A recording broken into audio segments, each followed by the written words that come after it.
Mira Murati just raised another $2 billion for her company, Thinking Machines Lab, which nobody really knows what it is yet. So today we're going to talk more about that, why she's able to raise that much money, and what potentially could be happening here. We're going to get into all that. But before we do, Jaeden, why don't you tell them about our school community? Yeah, so every single week, Jamie and I record a video that we don't post anywhere else, and we're breaking down like insider insights on our businesses or our friends' businesses, the revenue, the exact tactics and strategies, how they're using AI pretty much to grow and scale businesses.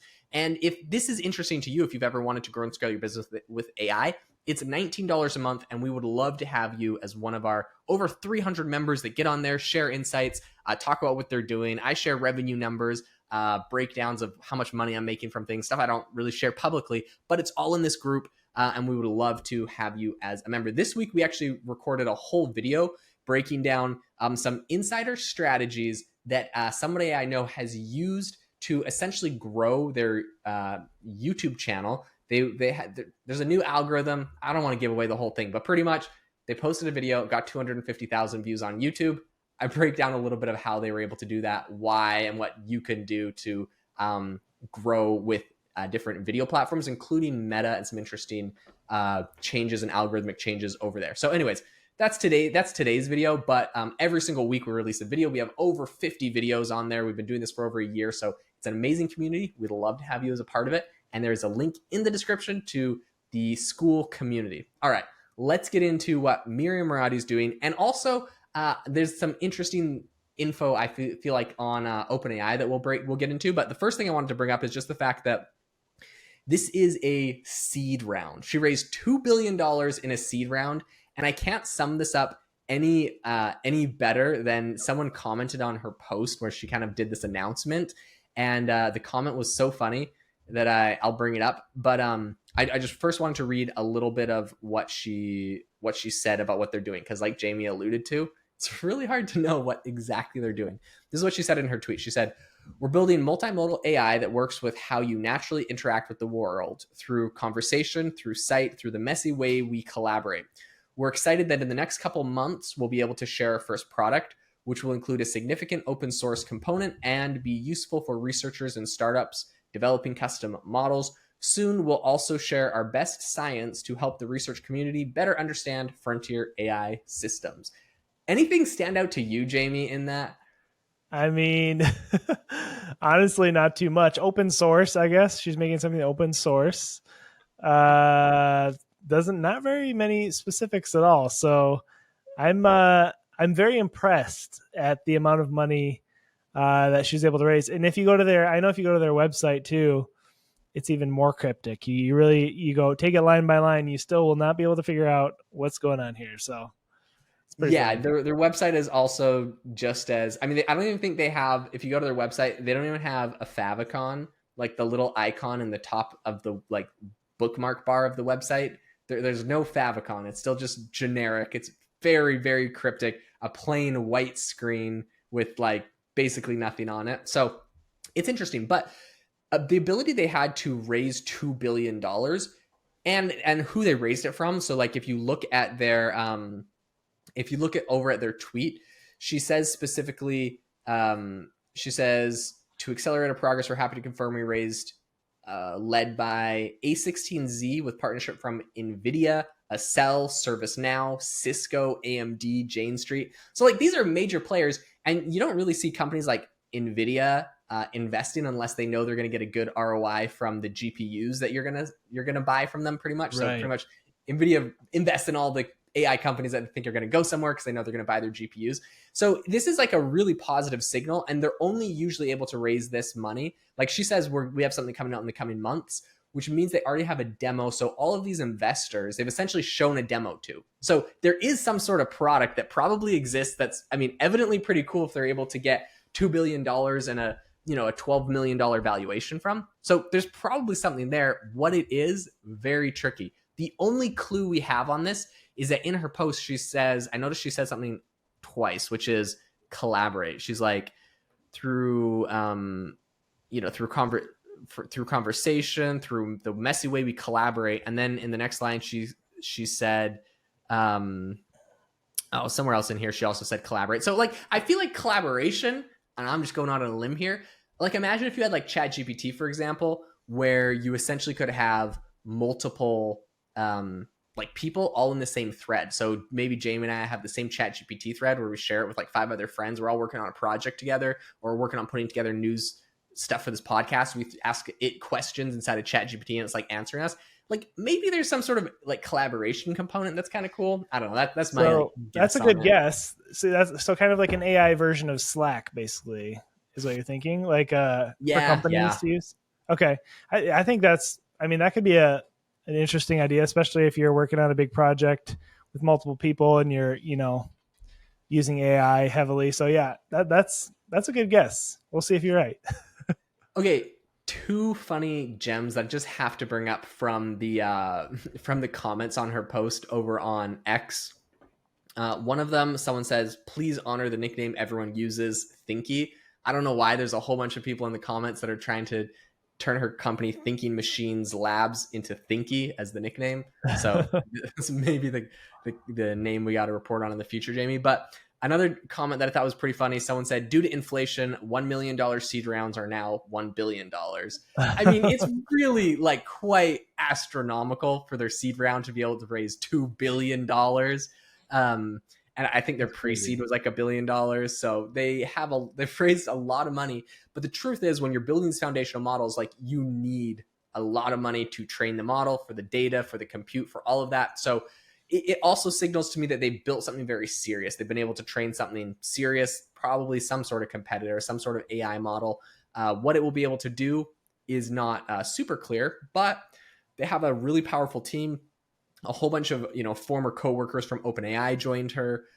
They've gotten a bunch of solid people from a whole bunch of different labs. So it feels like they've got the money, they've got the team, and they're going to execute. But overall, they definitely have a war chest to be able to compete with some big models. $3 billion is quite impressive.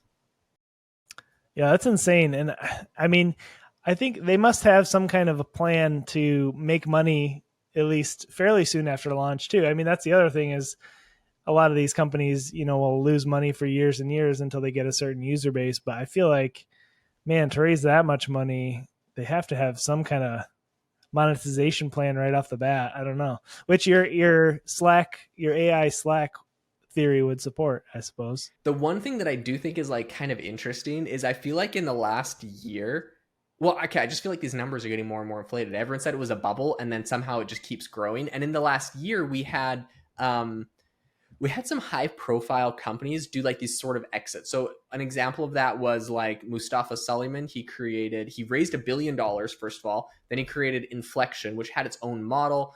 They like launched it. You could test it. It was interesting. I mean, this was like over a year ago, right? So he was really kind of early on it. But the thing that was interesting to me was he got bought out, I think, for $1 billion.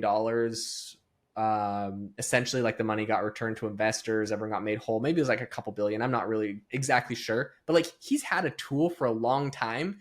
And then he essentially just got acqui-hired into Microsoft, and he works there now. But what's interesting to me is like, I wonder if him and a whole bunch of these other players, if they'd stayed in the market and tried to keep growing their company, like, this is just so crazy to me that Mira Murati like has no product out yet, but is constantly raising billions and billions more. I just feel like those companies that had products out, they had usage, they had traction, they'd raised billions. If they would have also been able to just keep raising billions and maybe made a lot more money than ending their company to get acqui-hired, which is like what it feels like all the AI companies nowadays are doing, getting acqui-hired and kind of ending the company. So anyways, I sometimes I wonder if they could have held out for a bigger payoff or just grown their companies. But maybe that's just me, because I think that's kind of the fun road to take as a founder in tech.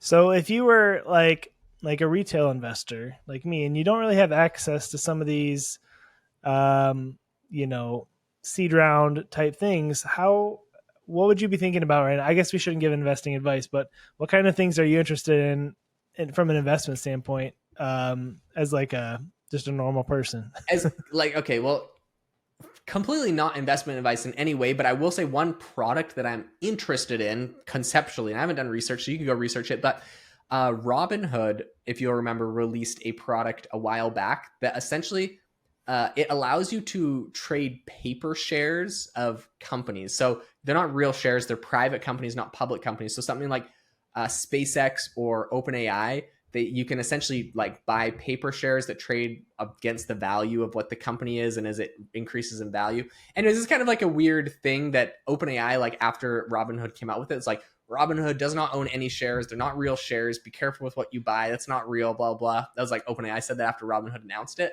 And Okay. then Robinhood replied and said, actually, some special purpose vehicle, like some SPACs pretty much, that we own a controlling partnership in, have actually own shares of OpenAI. So when you're buying them, you actually are buying like a percentage of a share that we technically own. I Really don't know. It's kind of this convoluted thing, but so I don't know too interesting. much about it, but I do think that that's interesting. If you're interested in getting into these companies, like I think there are some sort of clever ways, or maybe you can Loopholes, buy them like maybe. secondaries, Interesting. but not investment advice. Um, Things that I personally have invested in, I'll just say that, are number one, Nvidia, and number two, Tesla. I think both of those companies are poised to do really well in the AI run up. And I know Tesla, like it feels like the market's might be saturated, and it also feels like they've had a couple quarters of declining sales. But I think with the reason I'm interested anyways is because of their Optimus robots that they're going to combine with Grok. And apparently Elon's trying to get Tesla to invest like $2 billion into XAI, and then Tesla will get the upside as XAI grows. So anyways, long story short, I think that I think those are two companies I'm interested in. Not financial advice. They could both, get completely nuked and go to zero, and do not get mad at me for saying. But yeah, there's a lot of interesting stuff happening in AI right now, and I think you definitely want to find some way to capitalize on it because it's growing like crazy.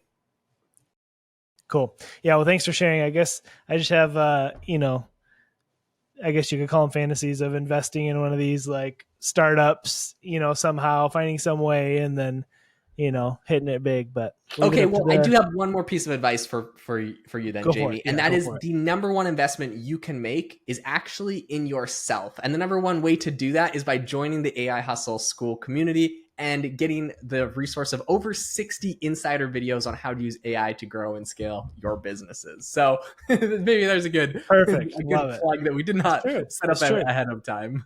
It's true. But No. yeah, no, it's totally true. It's amazing. So we'd love to have you in the group. Hey, if you enjoyed the episode today, make sure to leave us a rating and review wherever you get your episodes. Thank you so much for tuning in. We really appreciate you sticking around, being a listener, and going on this crazy AI journey with us. We hope you all have a fantastic rest of your day.